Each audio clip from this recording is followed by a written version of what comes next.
దేశంలోనే అతిపెద్ద railway station అమరావతిలో రానుందా? ఈ రైల్వే స్టేషన్కి కేంద్ర ప్రభుత్వం 2254 కోట్లు నిజంగానే కేటాయించిందా?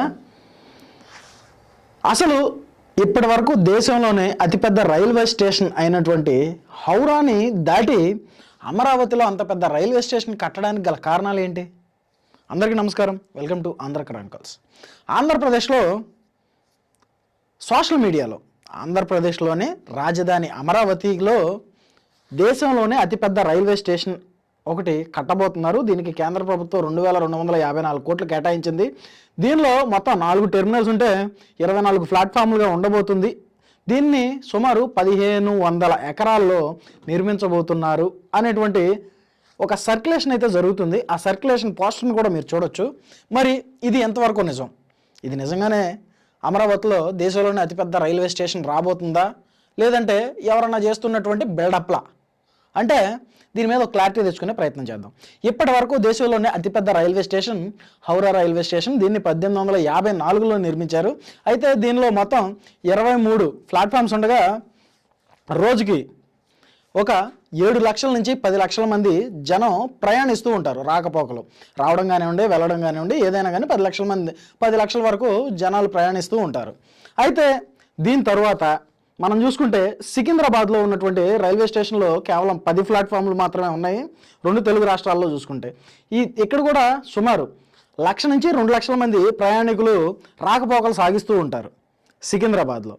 అలాగే ఇంకా ఏదైనా పండగల సమయంలో కానీ, లేదంటే ఏదైనా ఫెస్టివల్ సమయంలో హైదరాబాద్లో నివసించే వాళ్ళు ఆంధ్రాకి రావడం, చెన్నైకి రావడం, బెంగళూరుకి రావడం, ఇలాంటి టైమ్స్లో 3 to 4 lakhs ఉండే అవకాశం ఉంది. అలాగే దేశంలోనే అతి busiest 4th railway station Amaravati పక్కన ఉన్నటువంటి విజయవాడ. మరి ఈ విజయవాడలో కూడా మొత్తం 10 ప్లాట్ఫామ్లు ఉన్నాయి. దీని మీద రోజుకి 1 నుంచి 1.5 మంది ప్రయాణికులు ప్రయాణించే అవకాశాలు ఉన్నాయి.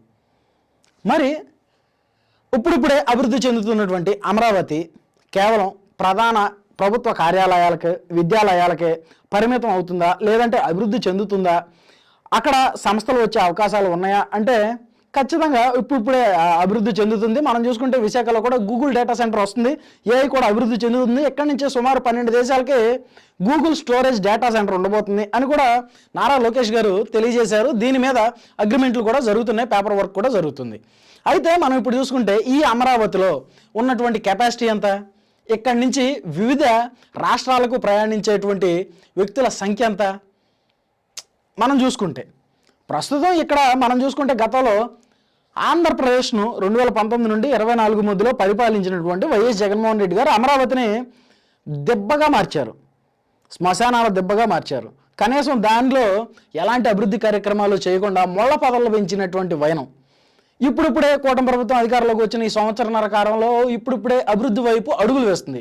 మరి ఎలా అడుగులు జస్ట్ ఇప్పుడే తప్పటడుగులు నేర్చుకుంటూ మెల్లమెల్లగా లెగుస్తున్న టైంలో వెంటనే ఇక్కడ 2254 కోట్లతో అతి భారీ దేశంలోనే అతిపెద్ద రైల్వే స్టేషన్ వచ్చేసి ఏం చేసుద్ది? మినిమం సెన్స్ ఉండాలి కదా. అరే అసలు దేశంలోనే బిజియెస్ట్ 4th రైల్వే స్టేషన్ అయినటువంటి విజయవాడలోనే రోజుకి 1.5 మంది ప్రయాణికులు ప్రయాణిస్తుంటారు. లేదు ఏదైనా ఫెస్టివల్స్ టైంలో అయితే మహా అయితే 2-2.5 లక్షల మంది. మరి అలాంటి చోటే కేవలం 2 లక్షలు దాటట్లేదు కదా, 1.5 దాటట్లేదు కదా. మరి అమరావతిలో ఏ విధంగా అతిపెద్ద భారీ రైల్వే స్టేషన్ నిర్మిస్తారు? అంటే ఈ సర్క్యులేషన్ అంతా ఎందుకు? మనం గతంలో చూసుకుంటే 2015 నుంచి 18 మధ్యలో కూడా ఇలాంటి సర్క్యులేషన్లే కొన్ని జరిగినాయి. అదిగో అమరావతిలో పెద్ద పెద్ద బిల్డింగ్లు వచ్చేస్తాయి, అమరావతి అభివృద్ధి చెందుతుంది, దేశంలోనే అతిపెద్ద రాష్ట్రం సింగపూర్ టైప్లో అయిపోతుంది అని అబద్ధపు ప్రచారాలు, అంటే బిల్డప్ ప్రచారాలు. అబద్ధ ప్రచారాలు వేరు, బిల్డప్ ప్రచారాలు వేరు. జరుగుద్ది, అభివృద్ధి అనేది ఖచ్చితంగా జరుగుద్ది, కాదనట్లేదు. కానీ జరగకముందే మనం బిల్డప్లు చేసుకుంటూ ఇలాంటి వీడియోలు ప్రచారం చేయడం వల్ల తప్పులు జరిగి ప్రజలు విసిగిపోయి అరే వీళ్ళుంటే ఎలాంటి ఫేక్ డప్పులే కొట్టుకుంటారేమో అని వైఎస్ జగన్మోహన్ రెడ్డి లాంటి నియంతకే పగ్గాలు అప్పచెప్తారు. గతంలో కూడా అదే జరిగింది 2019లో. సో మరలా ఇప్పుడు ఇలాంటివి చేయడం వల్ల కూటమి ప్రభుత్వం చిక్కుల్లో పడే అవకాశం ఉంది. మనం చూసుకుంటే అమరావతి ఒక లూప్ లైన్ అండి. మనం చూసుకుంటే ఇప్పుడు చెన్నై నుంచి హౌరాకి వెళ్ళాలన్నా కానీ లేదా హైదరాబాద్ నుంచి చెన్నైకి వెళ్ళాలన్నా కానీ ఖమ్మం మీదకి వెళ్తాం. దానిని విజయవాడ నుంచి ఖమ్మం లూప్ లైన్లోకి తీసుకువచ్చి సుమారు 2254 కోట్లతో దీన్ని నిర్మిస్తున్నారు. రైల్వే లైన్ని దానికి కలుపుతున్నారు. ఆ కలపడానికి ఈ 2254 కోట్లు కేటాయించింది. అంతే తప్పితే దేశంలోనే అతిపెద్ద రైల్వే స్టేషన్ని అమరావతిలో నిర్మిస్తున్నారని చెప్పట్లేదు. మేబీ రావచ్చేమో, ఖచ్చితంగా మీరు సర్క్యులేట్ చేసేటువంటి కళ నిజం అవ్వచ్చేమో ఫ్యూచర్లో. ఖచ్చితంగా దేశంలోనే అతిపెద్ద రైల్వే స్టేషన్ అమరావతిలో వస్తే మనలాంటి వాళ్ళకు కూడా సంతోషమే.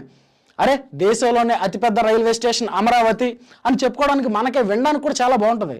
కానీ ఇప్పుడు జరగని దానికి ఇలా సర్క్యులేట్ చేయడం కరెక్ట్ కాదనేది నా ఉద్దేశం. దీనివల్ల ప్రభుత్వం మీద కూడా ఎఫెక్ట్ పడే అవకాశాలు ఉన్నాయి.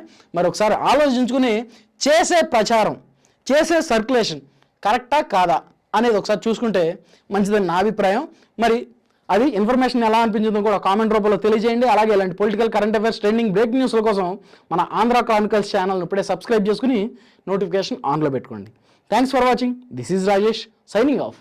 ఆంధ్ర క్రానికల్స్. Thank you.